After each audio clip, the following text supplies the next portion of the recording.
Sejam bem-vindos à minha casa, meus irmãos. Elevar o nosso pensamento a Deus, nosso Pai Criador. Agradecimento pela oportunidade da reunião no dia de hoje.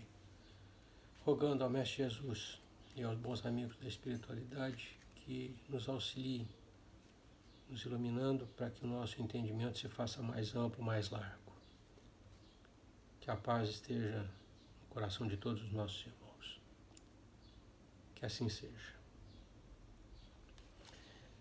Para inspirar as nossas ideias, uma leitura do livro Dias Melhores, do irmão José, psicografia de Carlos Bacelli, a mensagem: realiza o teu trabalho. Realiza o teu trabalho.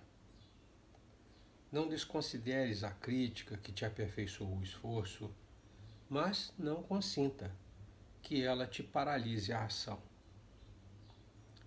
Não cogites de grandes feitos, simplesmente cumpre da melhor maneira possível o dever que te cabe.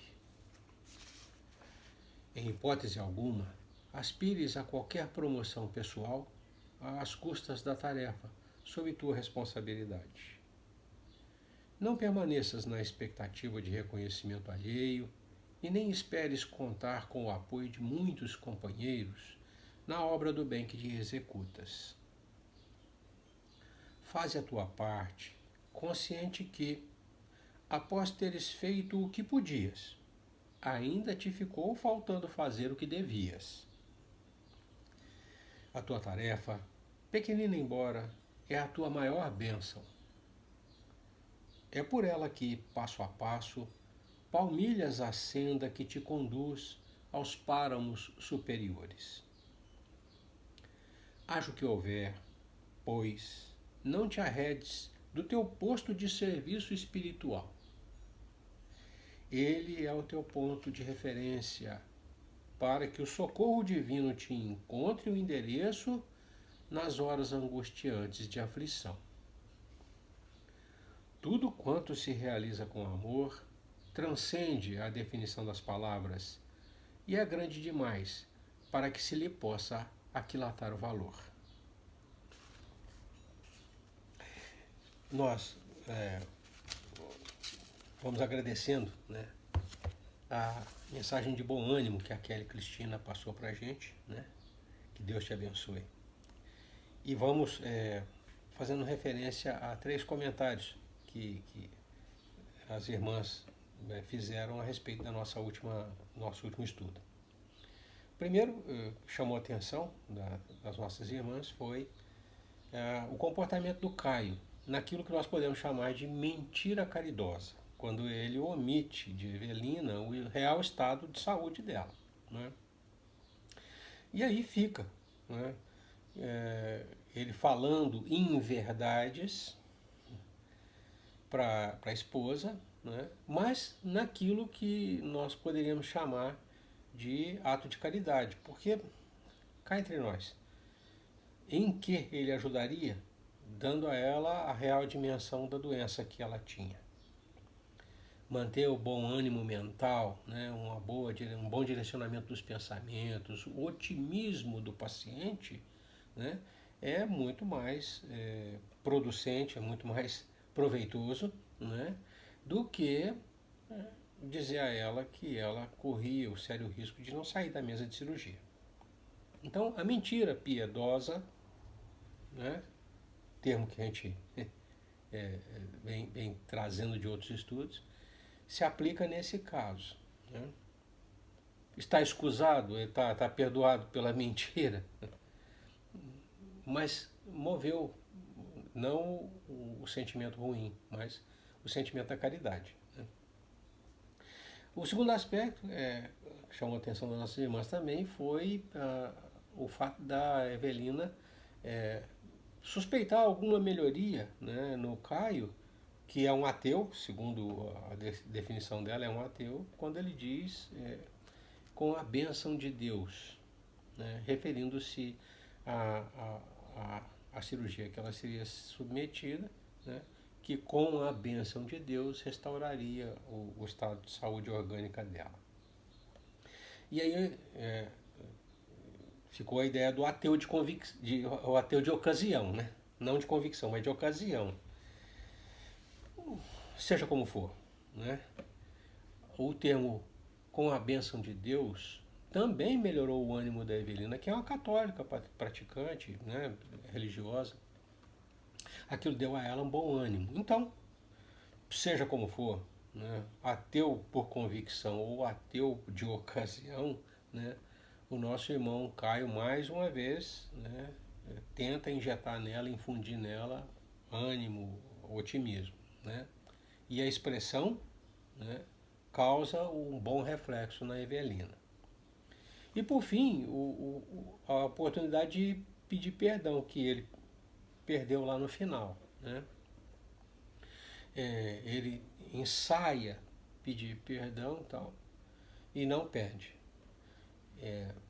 A irmã comentou, mas ela sabia, ela encontrava os bilhetes. E a irmã suspeitou, não, mas é óbvio que ele sabia que ela encontraria os bilhetes. Aí eu disse à nossa irmã, não, vamos dar a ele o benefício da dúvida, vamos dizer que ele era uma pessoa desapercebida, que não era, né, um homem preocupado com pequenos detalhes. E a dúvida, o benefício da dúvida, vamos dar-lhe o benefício da dúvida. De qualquer maneira, vamos também chegar pelo lado positivo. Né? O momento era de, vamos dizer, relativa alegria, né, da Evelina. Ela tinha revisto um local, revivido um tempo, ela estava elevada nos seus pensamentos, nos seus sentimentos. Né? E quando ele diz, não é o momento oportuno, né, vamos dar a ele também o benefício da dúvida, estava observando certamente o bem-estar dela. Né? Ela estava alegre, porque naquele momento entrar com um assunto que o afligia, né? E empanar a alegria dela. Então, essas 3 observações foram feitas e essa é a minha visão, né, acerca daquele relato. Nós vimos então, ao fim de um longo processo, a Evelina desencarnar, cercada pelos cuidados da família, relativamente pacificada pelas boas resoluções que ela adotou a partir daquelas reflexões que ela fez nos dias finais de existência na carne. Né? Reconciliar com o marido, envolver-se com os irmãos de humanidade em atividades de caridade e tal.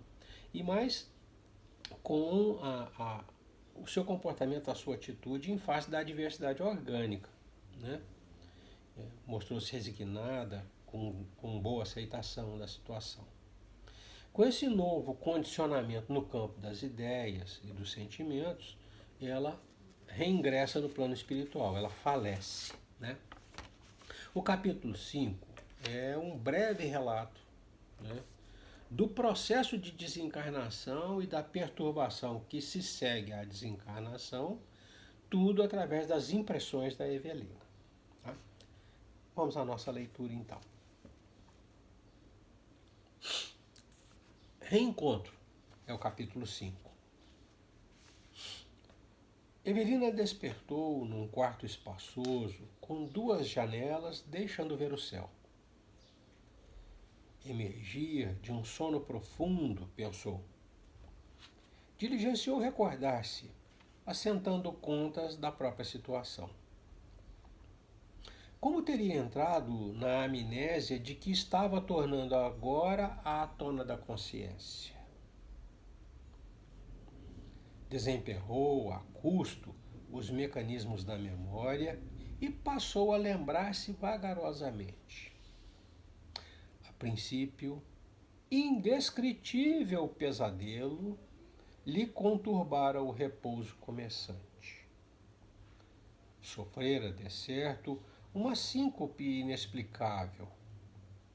Percebera-se movendo num mundo exótico de imagens que a faziam regredir na estrada das próprias lembranças. Recapitulara, não sabia como, todas as fases de sua curta vida. Voltara no tempo. Reconstituíra todos os dias já vividos, a ponto de rever o pai chegando morto ao lar quando contava somente 2 anos de idade. Nesse filme, que as energias ocultas da própria mente haviam exibido para ela, nos quadros mais íntimos do ser, ouvira de novo os gritos maternos e enxergava à frente os vizinhos espantados, sem compreender a tragédia que se lhe abatia sobre a casa. Depois, registrara a impressão de tremendo choque. Algo como se lhe desabotoara no cérebro e vira-se flutuar sobre o próprio corpo adormecido. Logo após, o sono invencível. De nada mais se apercebera. Quantas horas gastara no torpor imprevisto? Estaria regressando a si, vencido o colapso, por efeito de algum tratamento de exceção? Por que não via ali, junto do leito, algum familiar que lhe propiciasse as necessárias explicações? Tentou sentar-se e o conseguiu, sem a menor dificuldade. Inspecionou o ambiente, concluindo que o pouso se lhe trocara.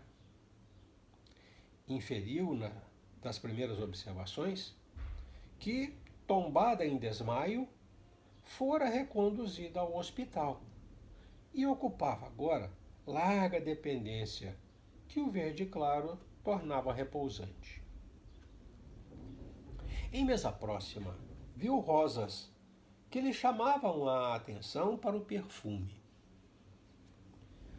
Cortinas tênues bailavam de manso aos ritmos do vento, que penetrava as venezianas diferentes, talhadas em substância semelhantes ao cristal revestido de essência esmeraldina.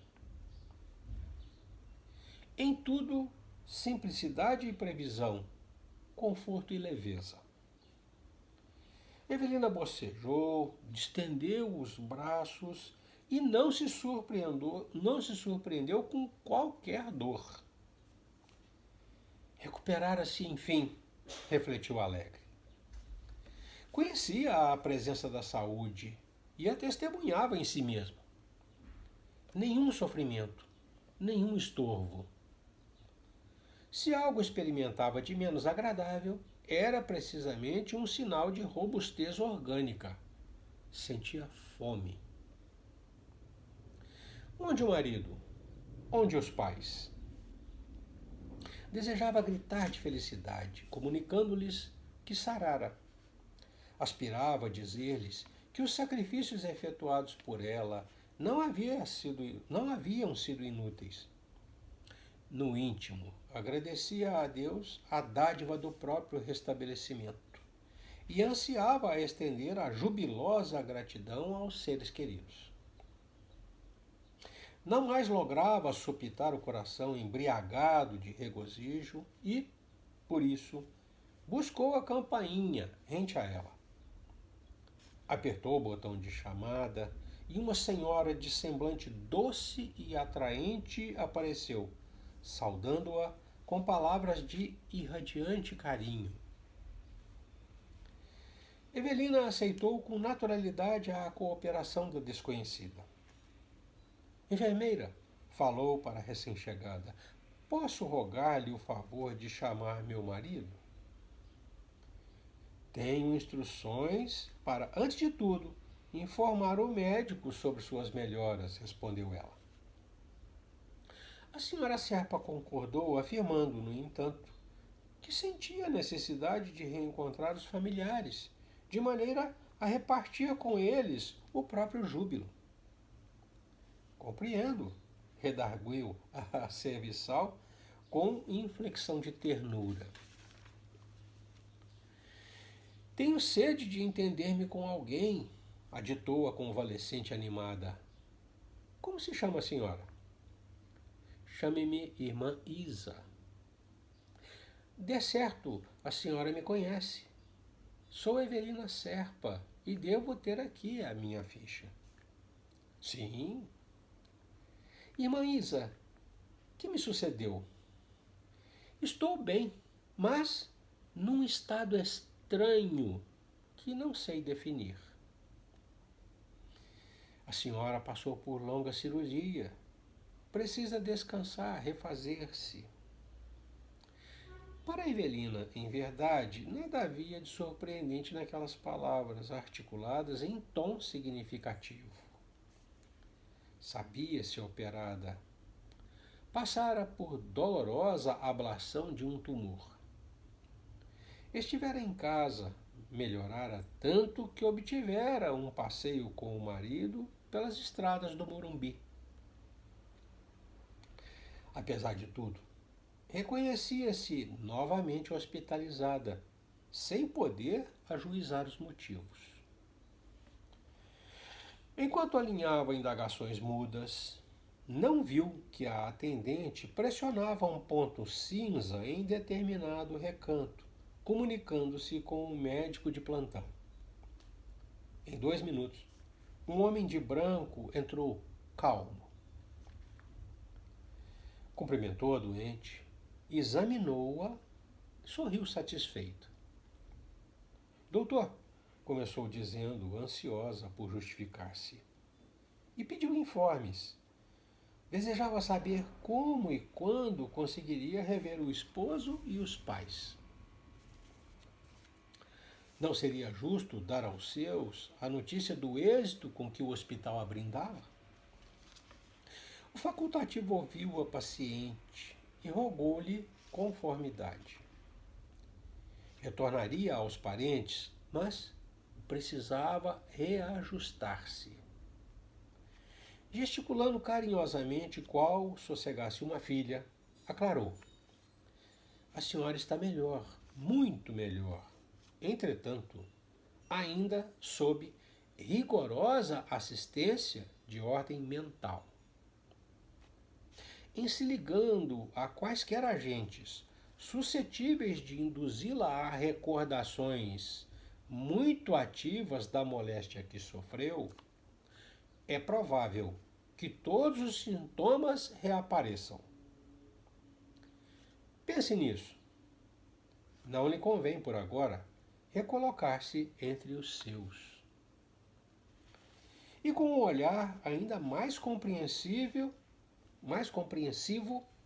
ajuntou: coopere. Evelina ouviu a observação de olhos lacrimosos, mas resignou-se. Afinal, concluiu intimamente, devia ser reconhecida aos que lhe haviam granjeado a bênção da nova situação. Não lhe cabia interferir em providências cujo significado era incapaz de apreender. Adivinhando que o médico se dispunha a sair, solicitou com humildade se lhe seria permitido ler. E, se essa concessão lhe fosse feita, rogaria que a casa lhe emprestasse algum volume em que pudesse colher ensinamentos do Cristo. Sensibilizado, o médico lembrou o Novo Testamento e, a breves instantes, a atendente trouxe o livro mencionado. Restituída à solidão, Evelina começou a ler o Sermão da Montanha. Todavia, a advertência clínica se lhe intrometia na imaginação. Se estava restaurada, qual se via, por que simples lembranças lhe imporiam retorno aos padecimentos de que se acusava liberta? Por quê? Percebia-se na posse de inenarrável euforia. Deliciosa sensação de leveza lhe mantinha à disposição para a alegria, como nunca sentira em toda a existência. tais recursos de equilíbrio orgânico seriam assim tão fáceis de perder? Retirou a atenção do livro e engolfou-se em novas cogitações. E se reconstituísse em espírito a presença de Caio e dos pais com veemência? E se concentrasse os próprios pensamentos nas dores que havia deixado à retaguarda? Infelizmente para ela, confiou-se a semelhantes exercícios e, decorridos alguns minutos, a crise revelou-se, agigantando-se-lhe no corpo, em momentos rápidos. Regelavam-se-lhe as extremidades, enquanto que mantinha a ideia de que um braseiro a requeimava por dentro, com a dispneia afrontando-lhe o peito. Desencadeados os sintomas, quis reagir, contrapor conceitos de saúde aos de doença. Entretanto, era tarde.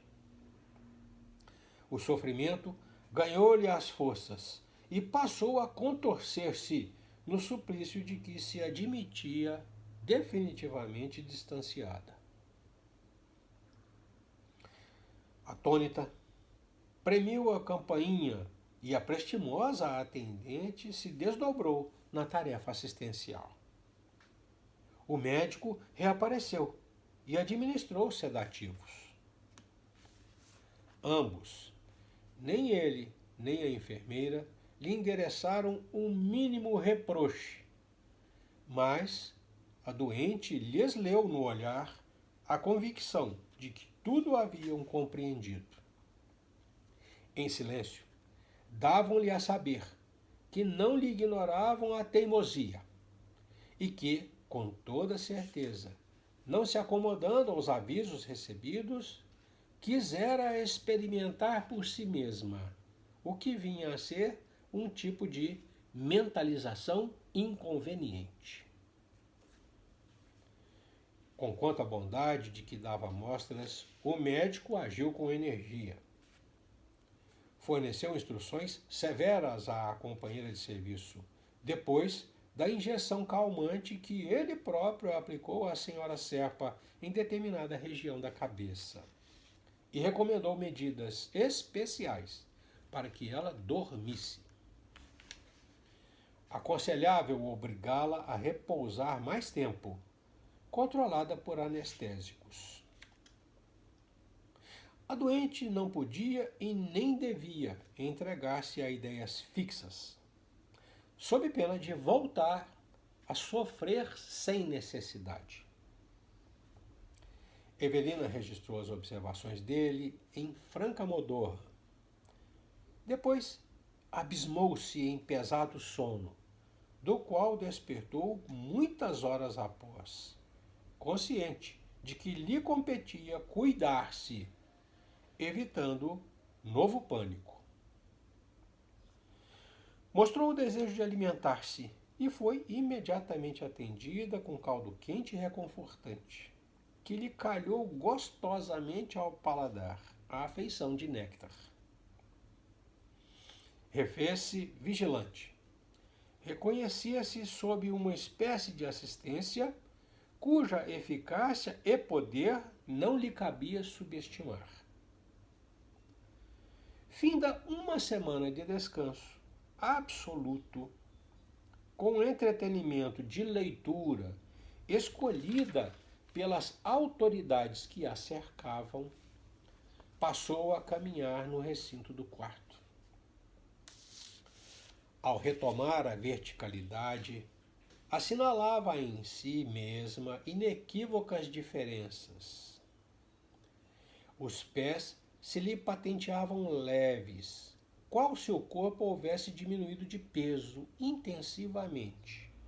E, sobretudo, no cérebro, as ideias lhe nasciam em torrente, vigorosas e belas, quase a se lhe materializarem diante dos olhos.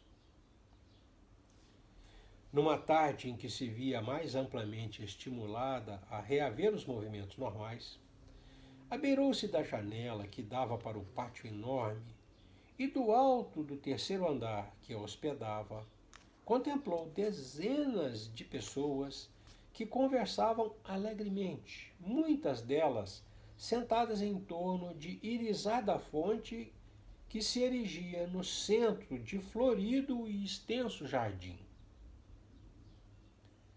Aquela sociedade serena atraiu-a. Tinha sede de convivência, atreita que se achava a austeras disciplinas. À vista disso, consultou a enfermeira que, se lhe era concedido descer, travar conhecimento com alguém. Afinal, sugeriu com otimismo, uma casa de saúde não deixe de assemelhar-se a um navio, em cujo bojo as criaturas se interessam umas pelas outras, estendendo-se as mãos. A serviçal achou graça e escorou-a nos braços para a descida. Poderia sim divertir-se ali. O ambiente lhe faria bem, ao mesmo tempo que lhe seria lícito granjear uma ou outra amizade. Deixada a sós, fitou ansiosamente os rostos que a rodeavam. Figurou-se-lhe estar no seio de vasta família, de pessoas afins pelo coração, mas quase todos desconhecidos entre si, qual acontece num balneário. Todos os circunstantes acusavam-se na posição de convalescentes, adivinhando-se-lhes, sem dificuldade, os vestígios das enfermidades de que haviam conseguido evadir-se. Evelina interrogava-se quanto ao melhor processo de estabelecer contato com alguém, quando viu um homem não longe que a fitava, evidentemente assombrado. Oh, não era aquele cavalheiro exatamente Ernesto Fantini, o improvisado amigo das termas? O coração bateu-lhe agitado e estendeu na direção dele os dois braços, dando-lhe a certeza de que o aguardava de alma aberta. Fantini, pois era ele mesmo, ergueu-se da poltrona em que se guardava e avançou para ela a passos rápidos. Evelina, dona Evelina, estarei realmente vendo a senhora? Eu mesma, respondeu a moça, chorando de alegria. O recém-chegado não foi estranho à emotividade daquele minuto inesquecível. Lágrimas lhe rolavam no rosto, simpático e sisudo. Lágrimas que ele buscava enxugar, embaraçado, procurando sorrir.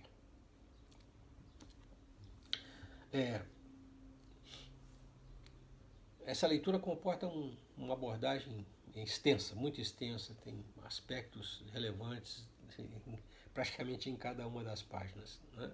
Mas nós vamos nos limitar, por questão de tempo, né, às mais importantes, as que saltam mais à vista, né? A gente pode iniciar dizendo que é verdade, nós vivemos num ambiente que é moldado pelas ideias e sentimentos que nós alimentamos. Em qualquer plano da vida, né, matéria ou espírito, né, nós vivemos no ambiente que nós moldamos pelas nossas ideias. E das leituras que nós fizemos, a primeira coisa que salta aos olhos é que não há referência de há quanto tempo a Evelina está desencarnada, né? Então, a primeira coisa que salta aos olhos é que nós não sabemos quando é que ela desencarnou em relação ao dia de hoje em que ela acorda na espiritualidade, né? Quanto a isso, né, a questão 240 do Livro dos Espíritos, ela relata que o tempo assume, a duração, né, assume uma feição diferente no plano espiritual. Ele não tem a mesma significação que tem para nós, né? E aí a dificuldade dos espíritos, né, em estabelecer datas, em estabelecer as épocas, né? No caso, ela está saindo do processo de desencarne, né? Entrando no processo de perturbação. Então, do relato dela, o desencarne e a separação, logo no comecinho, ela relata assim, um sono, ela começa com um sono, aí se vê dentro de um pesadelo, com imagens exóticas, né? Revivendo todos os dias vividos. Na sequência, um grande choque, e aí ela se vê flutuando sobre o próprio corpo e entra num sono invencível, né? Esse relato do desencarne, né, ele está perfeitamente adequado ao que está no Livro dos Espíritos nas questões de 154 a 156. Né? A separação do corpo e do espírito não é um processo doloroso, né? E na morte natural, isso está lá, nessas questões que eu citei, 154 e 156. E na morte natural, a que sobrevém ao esgotamento dos órgãos, do corpo, do fluido vital, o homem deixa a vida sem perceber. Né? É como uma lâmpada que se apaga, diz o Espírito. Uma vez rotos os laços, né, que retinham o espírito ao corpo, o espírito se desprende. É uma separação gradual, não é uma coisa instantânea. Né? E ela se dá conforme a força que une o espírito à matéria. Quanto mais materializado, maior é o tempo de duração desse processo de desligamento, essa separação. Né? A atividade intelectual, lá na questão 155, a atividade intelectual e moral, a elevação dos pensamentos, né, são atividades que operam um começo de desprendimento. E mesmo durante a vida no corpo, né, isso acontece, essa elevação de pensamentos, sentimentos, vamos dizer que desmaterializa, né, nos tira do campo da matéria. E isso favorece, né, o processo de desligamento. Uma vez chegando à morte, né, o desligamento se dá quase que instantâneo. Quase que instantâneo. Tudo é muito relativo, cada caso é um caso, né? Muito bem. Mas, de forma geral, é assim que a gente tem que ver. E é assim que ela relata. Né? Outra coisa que chama atenção logo no início é a desorientação inicial. Quanto tempo ela está desorientada no tempo e no espaço, não se localiza no local onde está, né? E não se localiza no tempo. E isso é o que a gente chama de perturbação, que se segue ao desencarne. E isso está nas questões que vão de 163 até 165, né? E lá a gente encontra assim, que por ocasião da morte, tudo é muito confuso, né? De algum tempo precisa a alma para entrar no conhecimento de si mesma. Ela se acha aturdida no estado de uma pessoa que despertou de profundo sono, e vejam o relato da Evelina, e procura orientar-se sobre a sua situação. No caso, é tudo tão normal, tão natural, que ela sente-se viva. Né? Ela não vê diferença. Nada salta aos olhos dela, nada chama-lhe a atenção tão profundamente. A tomada de consciência, essa retomada de consciência, ela não é imediata. Né? Daí a gente falar que existe um estado de perturbação, um lapso de tempo em que acontece essa perturbação. Essa perturbação ela tem graus diferentes de duração, né? e de inconsciência, vamos chamar assim. Né? E isso é proporcional a cada alma, a como ela está, né? como nós estamos no campo do sentimento e do pensamento. Então, da nossa orientação. Né? Então, a perturbação tem graus de durações proporcionais ao estado de cada alma e é dependente do seu grau de elevação. Né? Aquele que está mais purificado se reconhece quase imediatamente. O estado de perturbação é relativamente curto. Né?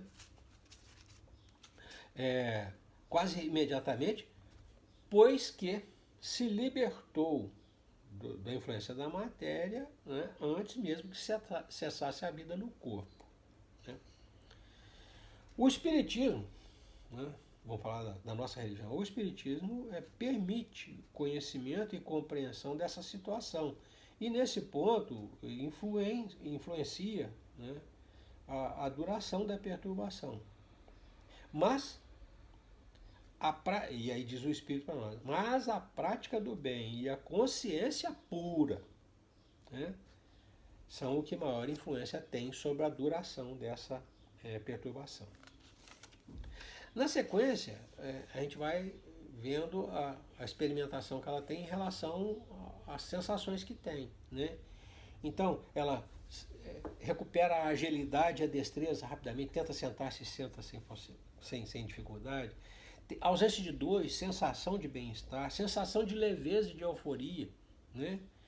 E aí remete a gente às questões de 237 a 257 da vida espírita, mais particularmente 257, que é um ensaio teórico da sensação dos espíritos, né, em que o espírito diz assim, logo de saída, a primeira frase, o corpo é o instrumento da dor. Everina, livre do corpo doente, livre das dores do corpo, sente-se bem. Eufórica, alegre, leve, né? É um bem-estar completo, vamos dizer assim. Mas o médico que assiste, aí eu chamo a atenção, ele diz a ela, ainda sob rigorosa assistência de ordem mental. Aquele médico não tem corpo para tratar. O que ele trata é o espírito, e o espírito que ele trata é a mente. É o conjunto dos conhecimentos, dos sentimentos, das recordações, né? E ela é trazida de volta de um processo de sonolência e tal coisa, e já recebe essa orientação. Olha, não convém fazer ligações com as coisas tristes, com o que a senhora vivenciou ali atrás, sob pena de a senhora voltar a sentir tudo aquilo de novo. Né? Então, quando ele diz assistência mental, ele está falando que trata ela espírito, trata a mente. Lembranças, recordações, conhecimentos, sentimentos, é disso que ele trata, de orientar e harmonizar isso. Né? Essa assistência tem por fim reduzir a influência das lembranças sobre o perispírito. Né? O que a gente tem que também chamar a atenção é a força que o pensamento adquire para ela. Em fração de segundo, ela sai do bem-estar absoluto para uma crise dolorosa. Então, chama a atenção a rapidez de instalação do quadro quando ela mentaliza, né, a doença, a rapidez de instalação do quadro, o aumento da intensidade da dor, do mal-estar, exatamente porque falta um órgão específico para doer, então dói o espírito todo, dói o perispírito todo, né? O aumento da intensidade da dor, né, relativamente à densidade perispirítica, quando ela baixa a vibração dela, o perispírito fica mais denso, isso intensifica a dor. Né? E a suscetibilidade, né, decorrente da orientação do campo mental. Basta que ela saia da leitura do Sermão da Montanha para lembrar dos padecimentos dela, para ela se ver em crise profunda. O pensamento para o espírito é tudo. É meio de expressão, Então, e tem uma força enorme. Tem uma força enorme, uma velocidade estratosférica. Ela estava retomando essa capacidade dela, ela está reingressando no plano espiritual, não guarda essa informação consigo, da importância que não desviar o pensamento negativamente. Muito embora o médico tenha alertado ela, né? Foi direto para ela. Não convém ligar-se nem aos entes queridos, né? Nem às recordações. Mas ela faz o exercício e resulta no que dá. Na questão de número 257, né, que é o ensaio teórico da sensação dos espíritos, que é um tratado a respeito de tudo que acontece com o espírito no desencarne, né? O que chama atenção, o que a gente chama atenção, né, eu pincei as passagens. A lembrança que da dor a alma conserva pode ser muito penosa, mas não pode ter ação física, pelo simples fato de não haver corpo. E é o corpo o instrumento da dor. Então, o que ela sente, esse mal-estar, essa coisa penosa, segundo o termo, usando o termo do próprio livro dos Espíritos, né, não incorre em problema físico, não é físico. É a lembrança penosa. Se você, meu irmãozinho, lembrar de alguma coisa que tenha lhe oprimido, né, em qualquer campo, agora você vai reviver a dor que você sentiu naquele momento. Então, qualquer fato tristonho do passado que você lembre, né, você vai reviver com intensidade aquele momento.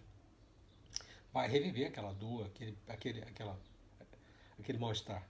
Né? É o que acontece com ela. Nós não somos diferentes no plano físico e no plano espiritual. Acontece exatamente igual. E o pensamento tem essa capacidade. Né? Então, a lembrança que a alma conserva pode ser muito penosa, pode ser muito dolorosa. Logo após a desencarnação, o espírito não encontra explicação para a situação que se acha. Ele não crê que está morto. Né? E por isso ele se sente vivo. Essa situação, né, perdura, essa confusão, essa perturbação, ela perdura enquanto houver ligação do corpo à alma, né, pelo perispírito. Então, enquanto o perispírito ainda tiver alguma vinculação com o corpo, essa sensação tem a tendência de ser material. Sente fome, sente dor, sente falta de ar, como se estivesse no corpo. Né? É que ainda existe ligação com o corpo, vamos dizer assim, do perispírito com o corpo. E por conta disso, intensifica a sensação do espírito. Basicamente é isso. É um assunto que comporta horas de discussão, né? Tem outras coisas que eu vou deixar de comentar por conta do tempo. E vamos encerrar dizendo assim, olha, na questão 255. A natureza do sofrimento dos espíritos são as angústias morais, que o torturam mais dolorosamente que todos os sofrimentos físicos. Então, o que ela sente ainda é reflexo da ligação com o corpo. As dores que efetivamente atormentam os espíritos, já desligados completamente da matéria, são de natureza moral, angústias morais. Né? É o remorso que os castiga. Não é a sede, não é a fome, não é a falta de ar, é o remorso, vamos dizer assim.